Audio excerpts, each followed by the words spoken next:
Krishna Krishna Hare Hare Hare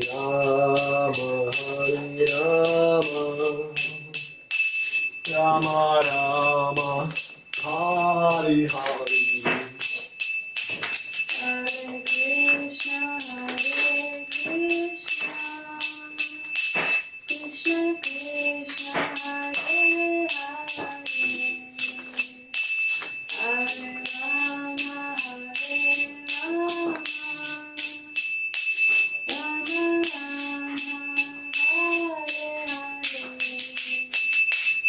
Hare Hare Hare Krishna Krishna Krishna Hare Hare Hare Rama Rama Rama Hare Hare Hare Krishna Krishna Krishna Hare Hare Hare Rama Rama Rama Hare Hare Hare Krishna Krishna Krishna Hare Hare Hare Rama Rama Rama Hare Hare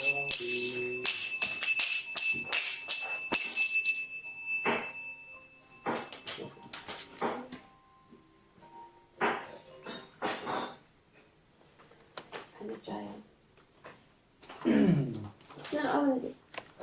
Just have to find it.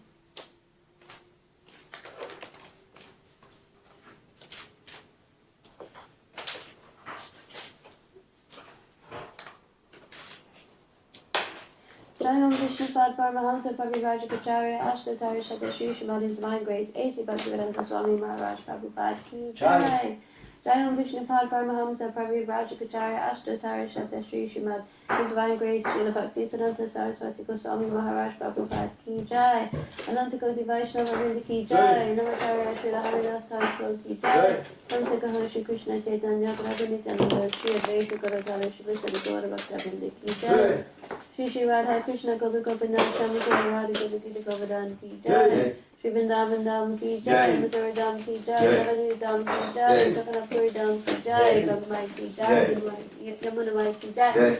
Tulasi Devi Ki Jai. Vishnu Devi Ki Jai. Samaveta Bhakta Vrinda Ki Jai. Nitai Gaurav Deva Dai. Oh, glory to the assembled deities, Hare Krishna.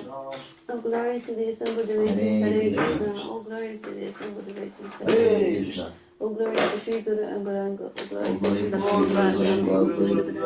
Shri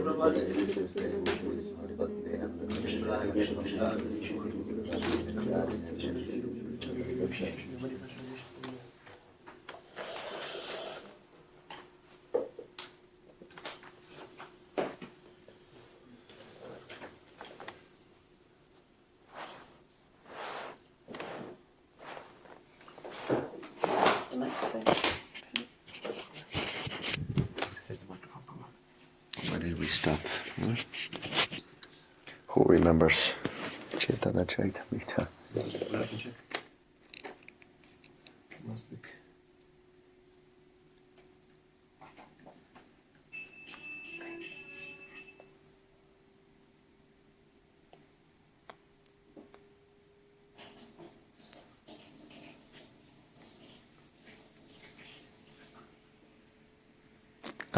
Okay, here.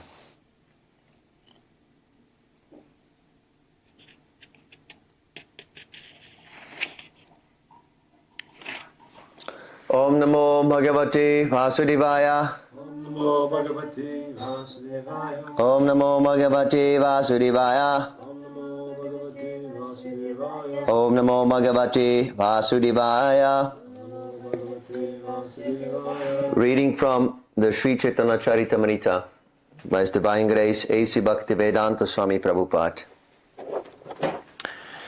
Adi Lila chapter 4, continuing with text 107. In the final portion of his pastimes, Lord Chaitanya was obsessed with the madness of separation from Lord Krishna. He acted in erroneous ways and talked deliriously. Purport by His Divine Grace, A.C. Bhaktivedanta Swami Prabhupada Ki Jai. Lord Shri Chaitanya exhibited the highest stage of the feelings of a devotee in separation from the Lord. This exhibition was sublime because he was completely perfect in the feelings of separation. Materialists, however, cannot understand this. Sometimes materialistic scholars think he was diseased or crazy. Their problem is that they always engage in material sense gratification and can never understand the feelings of the devotees and the Lord. Materialists are most abominable in their ideas. They think that they can enjoy directly perceivable gross objects by their senses and that they can similarly deal with the transcendental features of Lord Chaitanya. But the Lord is understood only in pursuance of the principles laid down by the Goswamis, headed by Swarupa Damodar. Doctrines like those of the Nadia Nagaris, a class of so-called devotees, are never presented by authorized persons like Swarup Damodar or the six Goswamis. The ideas of the Gauranga Nagaris are simply a mental concoction and are completely on the mental platform.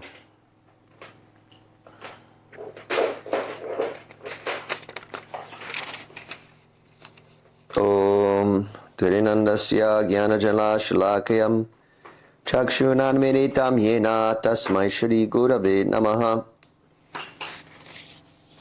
I was born in the darkness of ignorance, and my spiritual master, His Divine Grace, A.C. Bhaktivedanta Swami Prabhupada,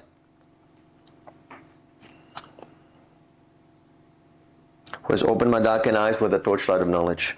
I offer my humble obeisances unto His lotus feet. Jai Shri Prabhupada. So, after the disappearance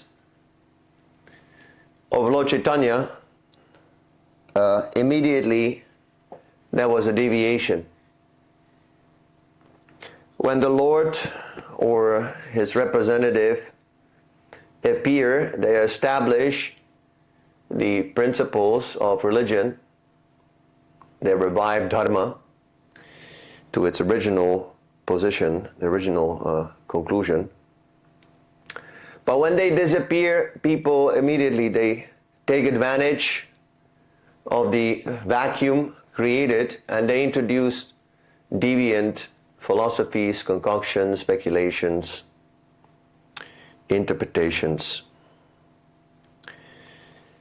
So this happened also after Lord Chaitanya left, after the six Goswamis left. There were so many apasampradayas. Apasampradaya means a deviant succession. There is a succession. The succession is there. The tradition is being followed from a guru to disciple. The living contact with the living so-called guru is there. But it is a deviant succession. You see? So we should not be concerned whether that tradition is preserved from one generation to another, but we should be concerned whether that tradition is preserving the original message, the original Siddhanta. That is what we should be focusing on. So at the time of Srila Bhaktivinoda Thakur, there were 13 of these deviant lines, 13 apasampradayas. So one of them was Bola's apasampradaya or Ola Sampradaya. all Upper Sampradaya. The Kas Goswamis, that was another Upper Sampradaya. Saki Bekis, Gauranga Nagaris, that is mentioned here. So many different. And Srila Bhaktivinoda Thakur, he defeated all of them. Not physically, not by some political resolution, not by calling police. How did he defeat all these Upper Sampradayas? By his writing. By his writing. That is how the deviant conclusions are defeated, by writing. Not by screaming, not by shouting, not by violence, but by writing. And that writing must be based on Guru, Sadhu and Shastra. So this is the Vaishnava way how to resolve contradictions or deviations, misconceptions. By sitting down and discussing based on Guru, Sadhu and Shastra. This is the process. Srila Prabhupada says that in the Vaishnava circle, in the devotional circles, as soon as you speak something, you must be ready to back it up by some authoritative statement. Just like in the world of science, the scientists, they do not say, in my opinion, and I think, I feel. They present some hypothesis, and then they back it up by some authority, by some study or some previous scientist, like that. You can see the scientific books, they're full of these appendixes, and there are so many references. That is scientific. So here, Srila Prabhupada is hitting on these Gauranga Nagaris in particular. Anybody knows what is the Gauranga Nagari? What was their particular misconception? Yeah, but Lord Chaitanya. Take the mic. Nobody can hear you. No mic, no voice. Yeah, the particular misconception that they presented the idea that Lord Chaitanya is attracted to the gopis. Yes. Which is Arasa Bas, because Lord Chaitanya is a devotee, he's not Krishna. Exactly. In the mood of Krishna. Yes, exactly. Everybody understands this? You understand? You understand? Yeah. This is a deviation. You use that word rasabas. Rasabas means the unfavorable mixture of rasas. In the Nectar of Devotion, if you study, you will see there's a whole chapter on unfavorable combination of rasas. We cannot combine the devotional sentiments. They're it's very, very sensitive. We cannot mix whimsically the different sentiments because they create an unfavorable combination, and that gives disturbance to the Lord. Just like if you go to meet the king.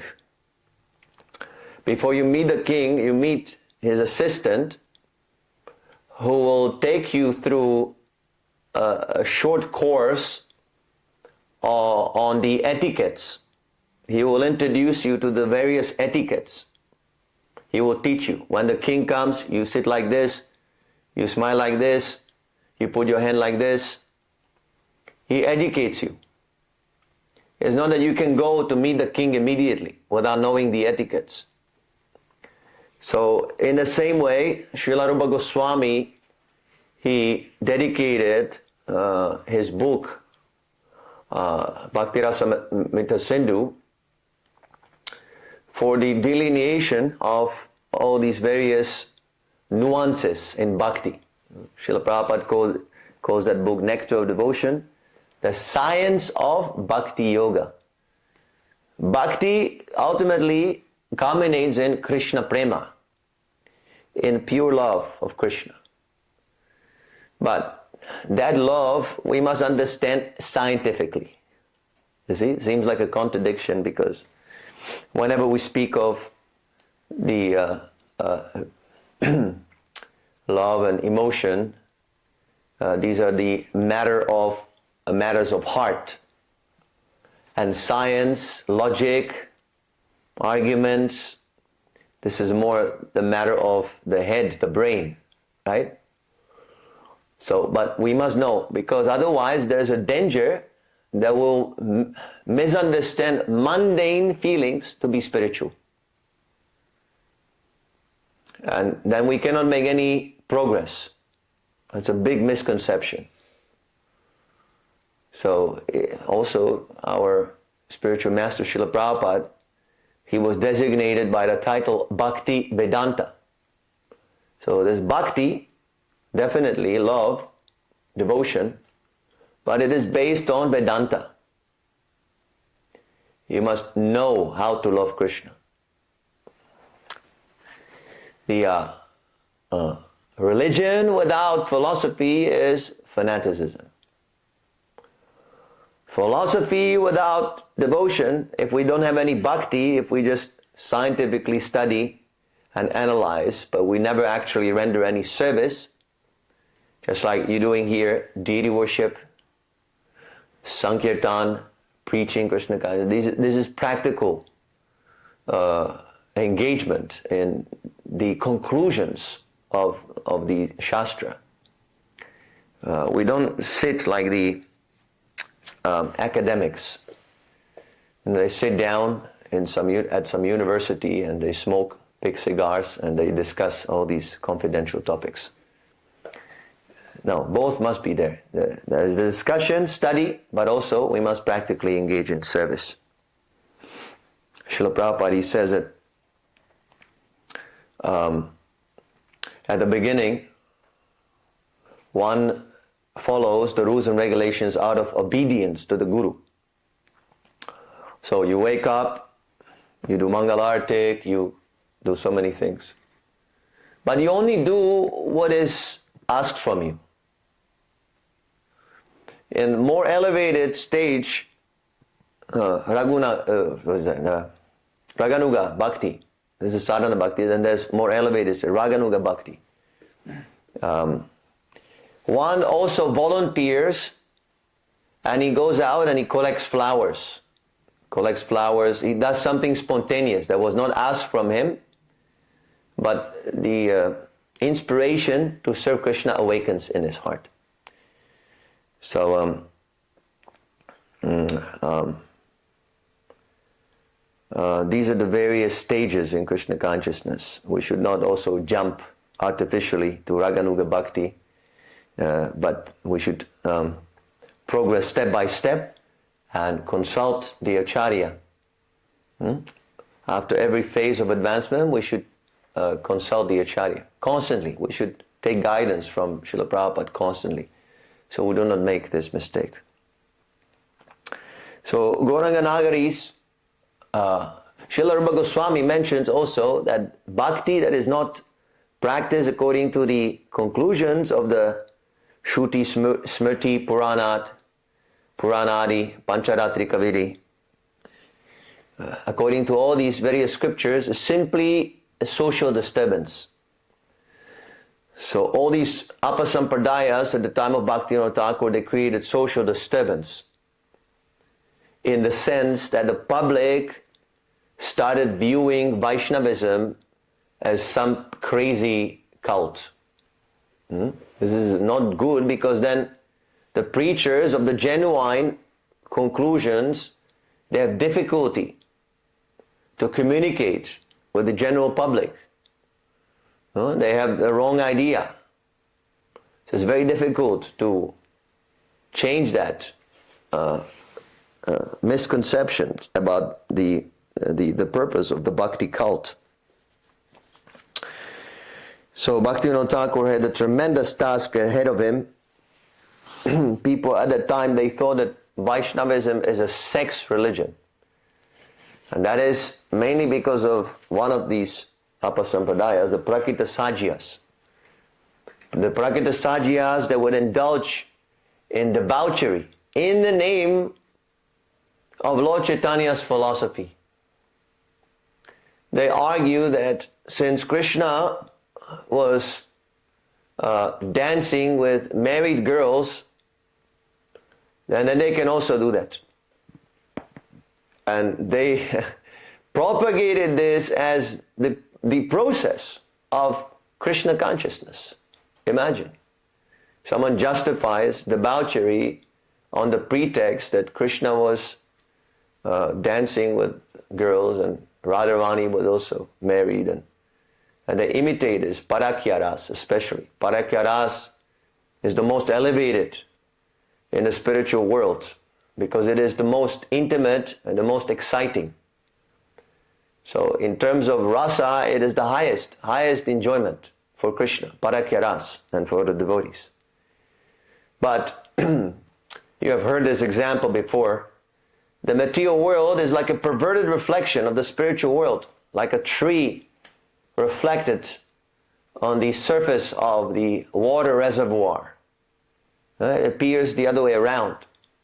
So the parakyaras here in this material world is the most sinful and the most abominable.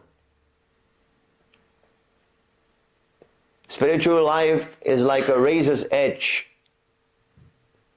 If we do not understand the subtleties, it can switch even without our knowing. And we will still think that, oh, we're practicing Krishna consciousness, but actually we're completely deviated. Srila Prabhupada says that along with the Bhakti Lata Bija, the weeds are also growing. There are different weeds. And these weeds look exactly like the Bhakti Lata Bija. Exactly the same. They say the same size and the same species, Prabhupada says. But it is not bhakti. It is pure materialism. So without the guidance of a pure devotee, in the previous purport, Srila Prabhupada says that Radha Bhav must be understood from the Goswamis, those who are actually controllers of the senses. Radha Bhav, the ecstasy of Radharani, that is what Lord Chaitanya came to taste. So you cannot understand that from these sajiyas, materialists, pseudo devotees, those who do not follow an authorized disciplic succession, authorized acharya. They have no idea. They will simply misguide you. So these Gauranga Nagaris, yes, they have very unfortunate conception that they think that Lord Chaitanya is coming in the Ishvara Bhav, the mood of Krishna, enjoyer. Krishna is the supreme enjoyer. Radharani is the supreme enjoyed. So there is a difference of mood between them. Radharani wants to be enjoyed and Krishna wants to enjoy. Just like a man and woman here in this world. It's the same. They're reflected from the spiritual platform. So when Lord Chaitanya comes, he comes in the mood of Srimati Radharani. He also wants to be enjoyed. He wants to serve Krishna.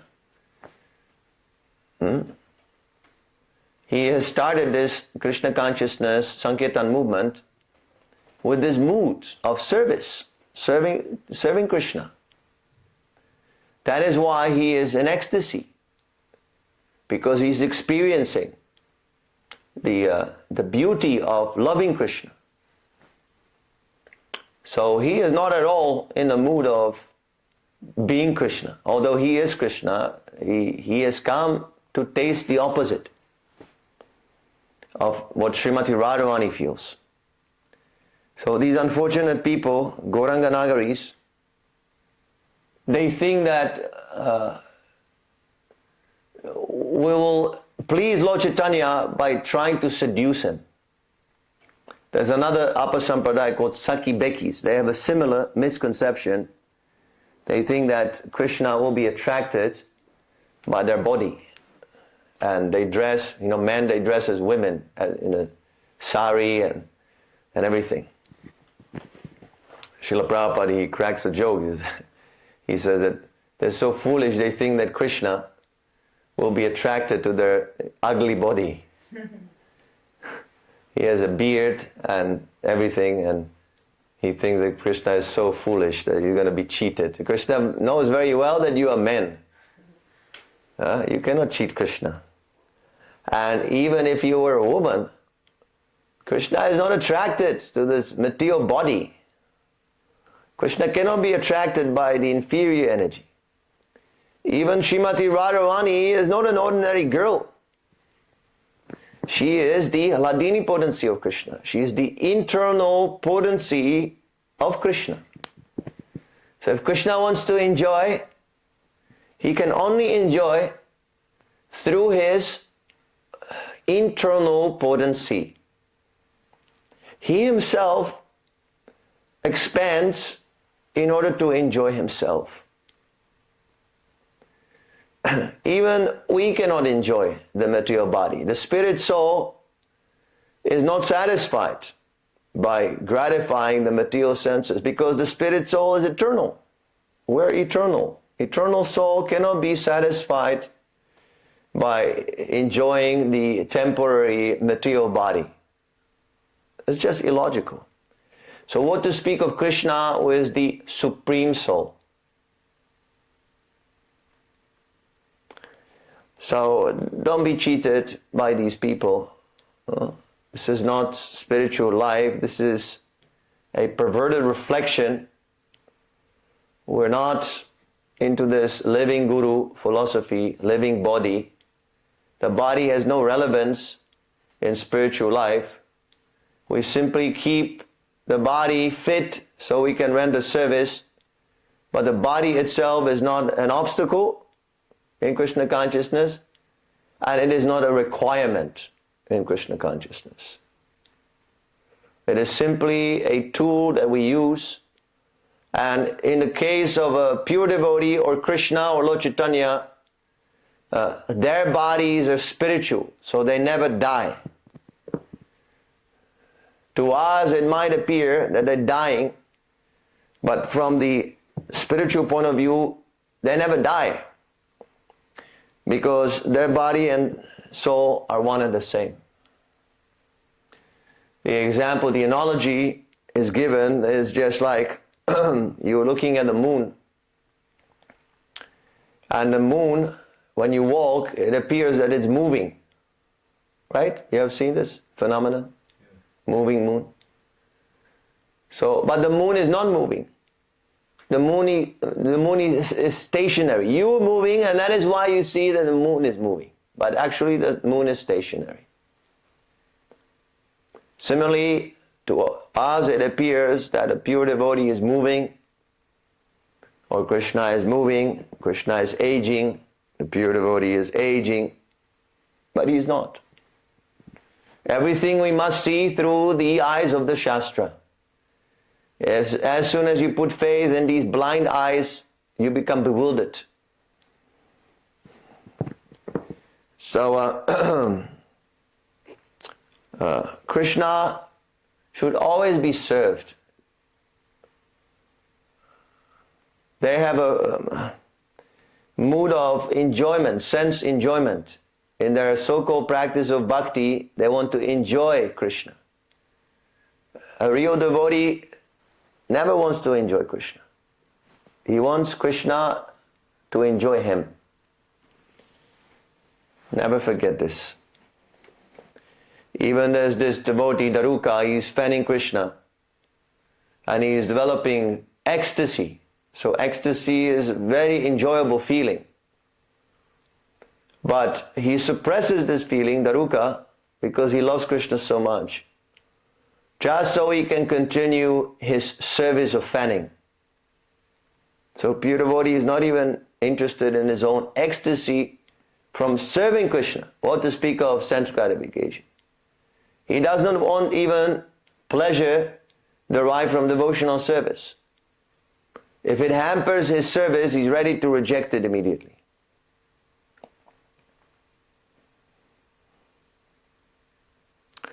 Okay, so I'll stop here. Any questions? Yes, please.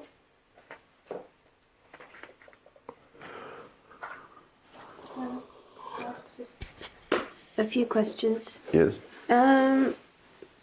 In the beginning of the class, you said that when it was in connection with like arguing with someone, that you should refer to Guru, Sadhu, and Shastra. What happens if the other party doesn't believe in your Guru, Sadhu, or Shastra? No, this is amongst devotees. It's amongst devotees. Yeah, in devotional circles. Do you mean like with the same Guru? What if you're arguing with someone like Mayavadi, for example? Mayavadi, yeah, they don't accept anything. Even they claim to accept the Shastra, they don't. But Ramanujacharya, he argued based on the Shastra, and he defeated Shankaracharya's commentaries. So, yeah, even they accept Shastra. And when we're arguing with just regular folk, Logic and argument. logic, yeah. Yeah. And if they don't accept logic? Then you must beat them. Okay. Argumentum baculum. You know this? No. Baculum means a stick. So the last argument is the argument of a stick. Yeah. Yeah, what can, if they don't accept logic, then you can't really discuss anything. They give them prasadam, teach them how to chant. What does Nagari mean? Nagare means young girl. Young girl. Thank you.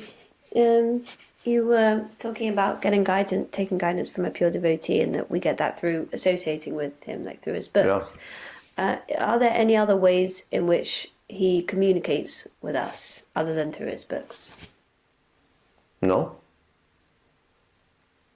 Like through other devotees, for example? Yeah, that also, yes. Through other devotees, provided they follow him.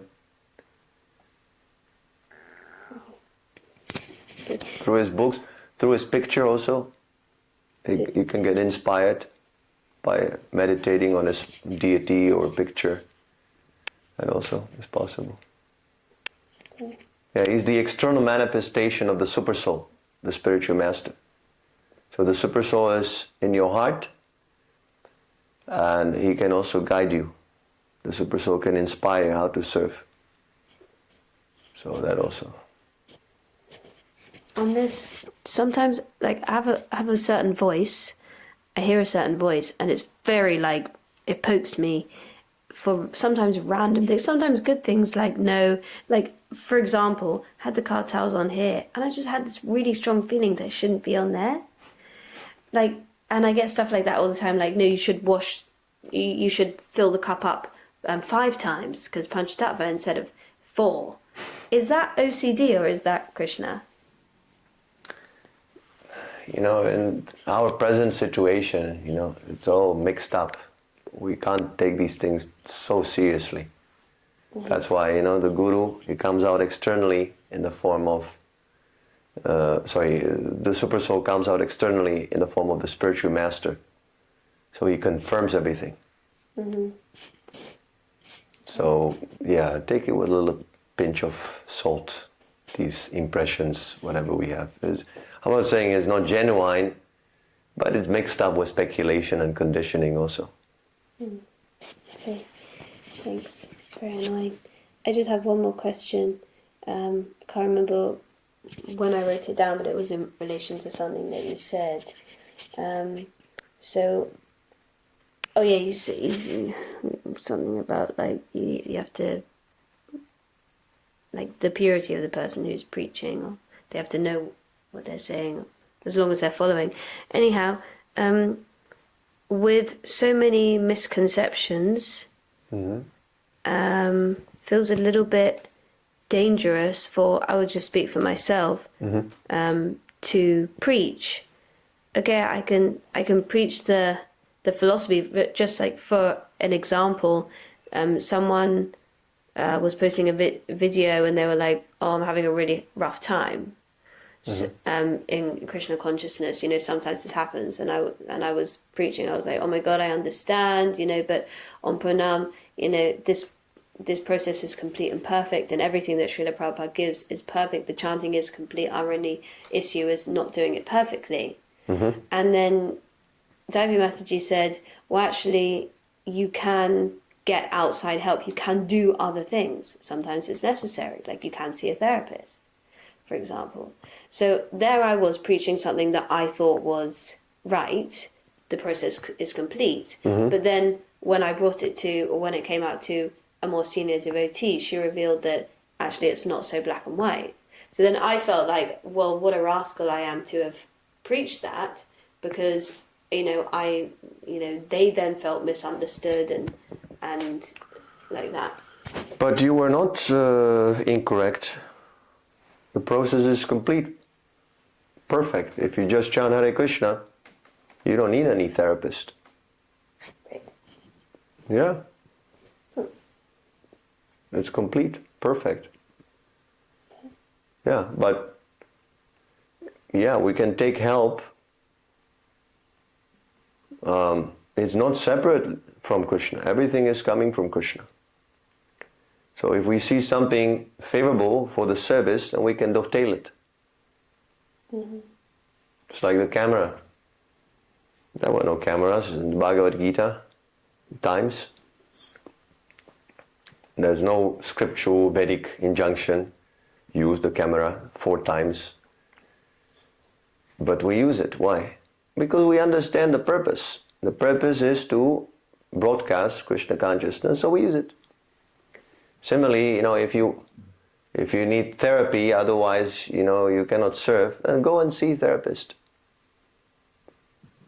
Why not? You can use everything. Even meat. Yeah. Prabhupada says you can even eat meat. When there's nothing to eat, let's say you're somewhere on a desert, or you want to save your life, then you have to kill animal and eat. We have to be pragmatic. So but that doesn't mean that the process is incomplete. The process, there's everything in the process. So that is the priority. Before eating meat, let me chant Hare Krishna first. Let me, depend on Krishna. Like that. Thank you. Yes, it's not black and white. Sometimes the answer to people's questions are not black and white. There can be varieties of answers. Like you were right and she was also right. It's not that one is right, the other one is incorrect, is wrong.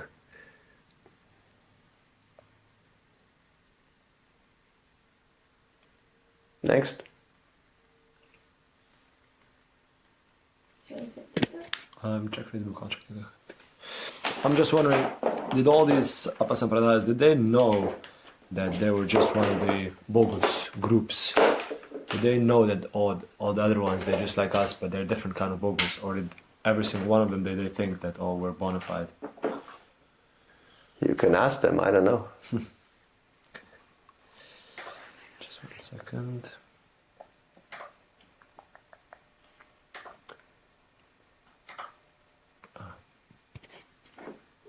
Questions? No. I just have to switch my code.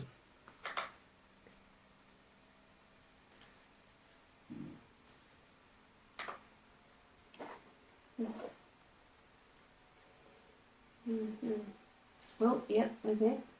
There's a question. Shamdharmati says,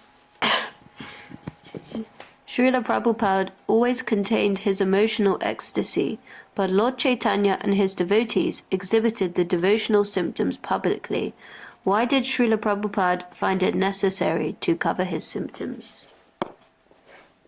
Because his disciples would imitate And Lord Chaitanya also, he would not exhibit all the emotions publicly.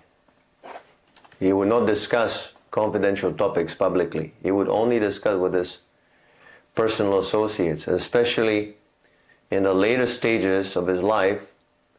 Lord Chaitanya would simply spend time with his associates in Jagannath Puri behind closed doors. In Chaitanya Charitamrita, all these ecstatic symptoms are described in minute detail, and sometimes they were very extreme. Like Lord Chaitanya would rub his head on the wall out of separation from Krishna until the blood was, bleeding. It's like very crazy. So he was not exhibiting these publicly. Publicly he was chanting Hare Krishna. Just like Srila Prabhupada. This is not to confuse the neophytes, because the neophyte, he will immediately imitate. Lord Chaitanya is crying, and then the neophyte, he comes, he puts a little onion, and look, I'm Lord Chaitanya. Very cheap tricks. Srila Prabhupada, in the early days, he went to see with his disciples a Sajya theater or a Sajya band. They went to see. Prabhupada wanted to show it to his disciples. And there was this one of them, he was chanting ecstatically, Hare Krishna, Hare Krishna, Hare Krishna. And then, he fainted and he fell on the floor, this so-called devotee. So Prabhupada, he said, go and kick him. And the disciple went and he kicked him, and this so-called devotee immediately he became angry. Why are you kicking me? So Prabhupada said, see, bogus. Because if he was in ecstasy, he wouldn't be conscious. So he was just playing. Yeah, as soon as someone is crying or making a big show, I saw Krishna, and immediately, this is a Sajya nonsense. Avoid such so-called devotees. A genuine devotee, he will say, I am the lowest of the lowest. I have no realization of Krishna. That's how a pure devotee acts externally. We must know.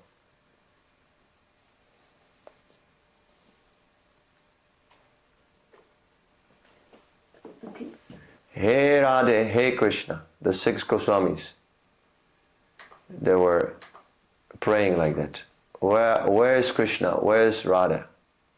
Where they have gone? This feeling of separation is very important.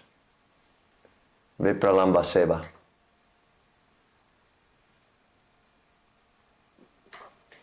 Okay, question from Thomas Kiwi Krishna. Hare Krishna Prabhu. He says, Hare Krishna Prabhu. Srila Prabhupada, Srila Prabhupada gave us so many books and he described so much. There is a tendency, however, to want to read other things. For example, I have a weakness for the Ramayana. But when reading from other devotional sources, there is a risk that those other sources might not be fixed in the proper understanding. Then again, Srila Prabhupada never had time to finish the Srimad Bhagavatam, but he would have finished it if he had more time. So in the same way that we might want to read the verses from the final cantos of the Srimad Bhagavatam, what scope is there for also reading from other sources such as Ramayana, which aren't necessarily delving into more confidential topics which are inappropriate, such as the Rasa Leela? Sorry, I missed the last thing. There's quite a few things in here. So in the same way that we might want to read the verses from the final cantos of the Srimad Bhagavatam, what scope is there for also reading from other sources such as the Ramayana, which aren't necessarily delving into more confidential topics which are inappropriate, such as the Rasa Leela? Wow, I don't read for me, Srimad Bhagavatam finishes by the 13th chapter of the 10th canto. For me, that's the end of the Bhagavatam, because that's what Srila Prabhupada commented on. That was the end. Anything beyond it, I don't touch it. I don't even read the verses. Like, what is the use of that? I'm not getting guided by the Guru. to read these verses. So I personally, I don't touch. I don't read Bhaktisiddhanta's books. I don't read Bhaktivinoda Thakur's books. I read only Srila Prabhupada's books. I have never seen that Prabhupada would encourage devotees to read anything besides his books. There are a few references where he says, one should read this, one should read that, but what does it mean? Because you were raising this point, very valid point, that if you read from someone else, then that person, how do you know that he's bona fide? How can you be sure? With Srila Prabhupada, you're sure. Everybody knows Prabhupada is self-effulgent acharya. With the others, you don't know, so you're taking a risk. You're breaking the regulative principle. Gambling. You're gambling with your spiritual life if you read someone else's translations of books. So we should not gamble, and as you said, Prabhupada gives so much. There's no time for anything else. If you really want to study Prabhupada's books, it's not just one time I read them and okay, I'm now done. It must be continuously studied. I read the Bhagavad Gita every day. And I derive so much benefit, so much knowledge is there. This is the difference between material knowledge and spiritual knowledge. Spiritual knowledge is unlimited. Unlimited and complete. If you read the Bhagavad Gita, Prabhupada even said that even if you read one book, everything is contained in that one book. Because Srila Prabhupada's books, they're awakening your Krishna consciousness. And when you become Krishna conscious, then all the revelations, all the siddhantas, all the knowledge is revealed from within. So Srila Prabhupada's books are like the keys. You enter the key into the treasure house, and then the treasures, they come out automatically. But you might have a big, big treasure, like the Ramayana, but if you don't have the key, then you're simply licking the outside of the bottle of honey.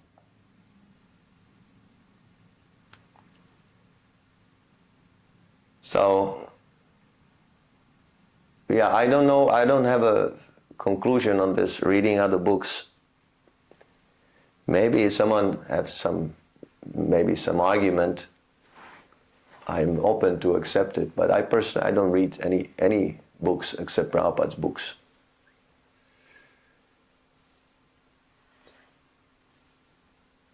Next. There are questions on TikTok, yes? Kurbeya is asking, if you have to eat meat, who do you offer it to? If you have to eat meat, I don't know.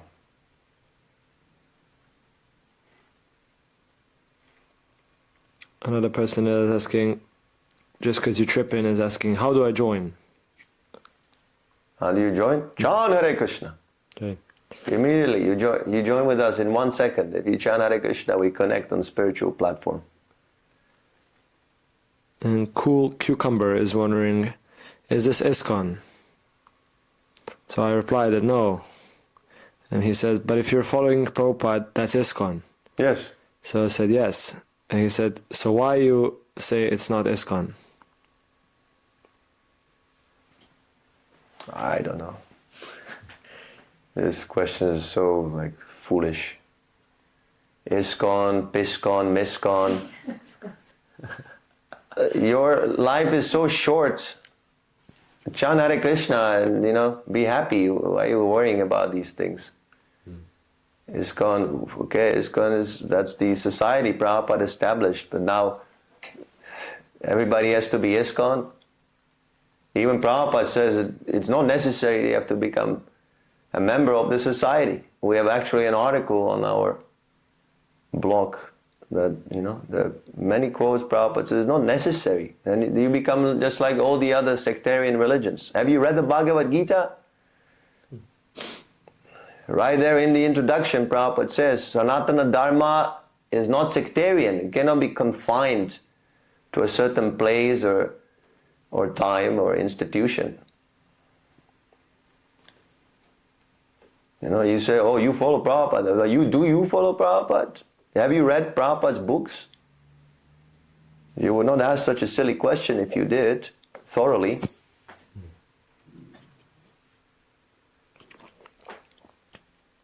Vladimir Putin is wondering, why is Hare Krishna blue? Because he wants. Why do you like certain things? You have your taste, right? You like, your vodka and riding on a bear or something like that. I don't know. Mr. Putin likes to invade Ukraine. Why don't you invade, France? Why you go after you? Because it's your taste. So Krishna also, he has his independent taste. You cannot interfere with that. He has his freedom. So if he wants to be blue, we cannot argue. Why? He is not subjected to your dictation. You can be a dictator in Russia, but you cannot be a dictator to God. Okay? Right. That's all. Grantaraj Shri Chaitanya Charitamrita ki Jai, Srila Prabhupada ki Jai, Nitai Gaura Premanandi, Hari Hari Hari Bol. Namo Vishnupadaya Krishna Vishtai Bhutri Shmara Bhakti Vedanta Samanidhi Namani Namaste Saraswati Deva Guru Vadi Vracharina Nirvishesha Shunamari Pachadari Ishtarina. These ISKCON questions, you don't even read that. It's a waste of time.